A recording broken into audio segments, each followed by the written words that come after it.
আসসালামু আলাইকুম। কেমন আছেন ভাইরা? আজকে আমি আসলাম আপনাদের মাঝে কিছু কথা শেয়ার করার জন্য। আমার এক বন্ধু গিয়েছিল একটা অফিসে চাকরির জন্য ইন্টারভিউ দিতে। সেখানে আমার বন্ধুর ইন্টারভিউর প্রশ্ন শুনে আমার বন্ধু খুবই অবাক হয়েছিলেন।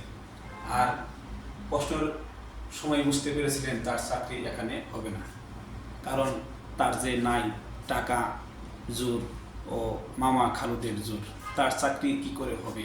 সে ভালো পাস দিয়েও চাকরি পাওয়ার যোগ্য না, কারণ তার টাকা নেই এবং তার কোনো মামুর জোর নেই।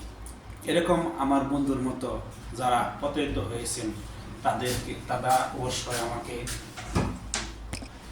এই কথাগুলো শুনে আমি আমার বন্ধুকে পরামর্শ দিলাম, বন্ধু, চাকরি না করে তুমি আমার মতো কোনো একটা ব্যবসা করো অথবা কোনো দেশে পাড়ি জমাও, যে দেশে গেলে তোমার ভাগ্যের চাকা সচল হবে এবং তুমি টাকা আয় করতে পারবে। পরে আমার বন্ধু আমার কথা শুনে বলেছিল যে বিদেশে গেতেও তো অনেক টাকা লাগে, আর চাকরি করতে ব্যবসা করতে গেলেও তো অনেক টাকার প্রয়োজন।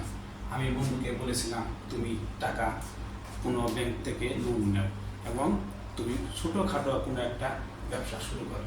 তারপরে আমার বন্ধু আমার কথা শুনে বলেছিল ঠিক আছে, আমি ট্রাই করব। আজকে আমার বন্ধু আমার কথা শুনে একটা ব্যবসা শুরু করেছে। আমি সেই ব্যবসাটি আপনাদেরকে দেখাবো, কিন্তু আজ এই ভিডিওতে দেখানো সম্ভব না। আরেকটি কোনো এক ভিডিওতে দেখাবো। শেয়ার সফলতা দেখে আপনারাও যেন অনুপ্রাণিত হয়ে আপনারাও যেন ব্যবসা করতে আগ্রহ হন। আজ এই পর্যন্তই রাখি। আসসালামু আলাইকুম।